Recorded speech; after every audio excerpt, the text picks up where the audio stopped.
विद्यार्थी मित्रांनो, Venkatesh education and संस्कृती या आपल्या चॅनेलवर सर्वांचे सहर्ष स्वागत आहे। आजच्या व्हिडिओमध्ये आपण सर्व स्पर्धा परीक्षांसाठी उपयुक्त असा गणित या विषयातील नैसर्गिक संख्या किती आहेत यावरचे काही प्रश्न बघणार आहोत। बघा, प्रत्येक स्पर्धा परीक्षांमध्ये हा प्रश्न हमखास विचारला जातो की सपोज आता एखादी संख्या दोन संख्या देतात, त्याच्यामध्ये किती नैसर्गिक संख्या आहेत, मग आपण त्या नैसर्गिक संख्या मोजत बसायचं का? तर नाही। मग त्यासाठी एक सूत्र आहे, ते आपण लक्षात ठेवायचं आहे आणि त्यानुसार आपण हे गणित सोडवायचं आहे, म्हणजे कमी वेळामध्ये आपला पेपर कव्हर होईल। बघा, आता इथे आपल्याला असा प्रश्न विचारला आहे, 41 ते 73 पर्यंत किती नैसर्गिक संख्या आहेत। मग यासाठी आपल्याला सूत्र वापरायचं आहे, नैसर्गिक संख्या बरोबर शेवटची संख्या वजा पहिली संख्या अधिक 1। बघा, प्रत्येक गणित अगदी सूत्राने सोडवावं असं काही नाही, ह्याच्यामध्ये दुसरी सुद्धा पद्धत आहे, ती मी सांगणार आहे। पहिल्यांदा आपण या सूत्रानुसार हे गणित सोडवून घेऊया। बघा, प्रश्न आपल्याला विचारला 41 ते 73 मध्ये एकूण किती नैसर्गिक संख्या आहेत। आता बघा, शेवटची संख्या कोणती आहे? 73 आहे। मग इथे लिहून घेतलं 73।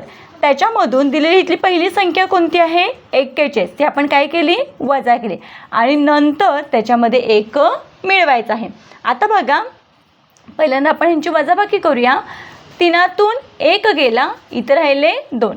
7तून 4 गेले, बाकी आली 3 अधिक आपल्याला हे 1 मिळवायचे आहेत। मग यांची बेरीज किती आली? आपली 33 आली। म्हणजेच 41 ते 73 पर्यंत एकूण 33 नैसर्गिक संख्या आहेत। आता बघा, बरेच जण म्हणतील प्रत्येक गणित सूत्राने सोडवायचं का? तर अजिबात नाही। जी सोपी गणित आहे ती आपण सहज सोडवू शकतो। मग त्यासाठी काय करायचं? बघा, प्रश्न तोच आहे, उत्तरही आपल्याला तेच येणार आहे, फक्त थोडंसं वेगळ्या पद्धतीनं। इथे शेवटची संख्या कोणती आहे? बघा, पद्धत दुसरी ही पद्धत। बघा, शेवटची संख्या आहे 73। आपल्याला 41 ते विचारले, ज्यावेळेस ते असतं त्यावेळेस आपल्याला 41 हा अंक धरायचा असतो। मग आपण काय करायचं आहे, शेवटची संख्या जी 73 आहे त्याच्यामधून 41च्या अगोदरचा अंक वजा करायचा आहे, म्हणजे 41च्या अगोदरची संख्या वजा करायची आहे। मग 41च्या अगोदरची संख्या आहे 40।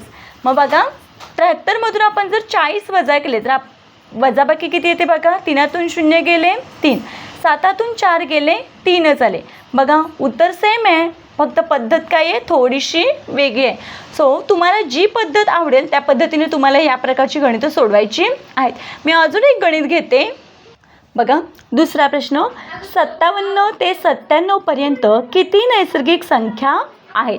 मग इथे बघा, शेवटचा अंक कोणता आहे? 97। पहिली संख्या कोणती आहे? 57। पण आपण काय करूया, 57च्या अगोदरची संख्या घेऊया। मग 57च्या अगोदरची संख्या आहे 56। मग बघा बरं, यांची वजाबाकी किती येते? 7 एककातून 6 एकक वजा केला, बाकी आली इथे 1। 9 दशकातून 5 दशक वजा केले, बाकी आली 4। म्हणजेच वजाबाकी किती आली? 41। म्हणजेच 57 ते 97 पर्यंतच्या एकूण 57 ते 97 पर्यंत एकूण 41 नैसर्गिक संख्या आहेत। बघा, खूप सोपी पद्धत आहे, तरीही मुलांचे बऱ्याच वेळा हे प्रश्न काय होतात? चुकतात। मग बेरीज न करता किंवा डायरेक्ट संख्या न मोजता या पद्धतीने तुम्ही हे प्रश्न सोडवायचे आहेत। मी तुम्हाला एक गणित देते। बघा, पुढचा प्रश्न बघा, 21 ते 69 पर्यंत एकूण किती नैसर्गिक संख्या आहेत। याच्यामध्ये मी पर्याय दिलेले आहेत। या प्रश्नाचं उत्तर तुम्ही मला कमेंटमध्ये कमेंट करून सांगायचं आहे। खूप सोपं आहे। आशा करते आपल्या सर्वांना व्हिडिओ आवडला असेल। व्हिडिओ आवडल्यास लाईक, शेअर, सबस्क्राईब। आजचा व्हिडिओ कसा वाटला ते कमेंटमध्ये नक्की सांगा।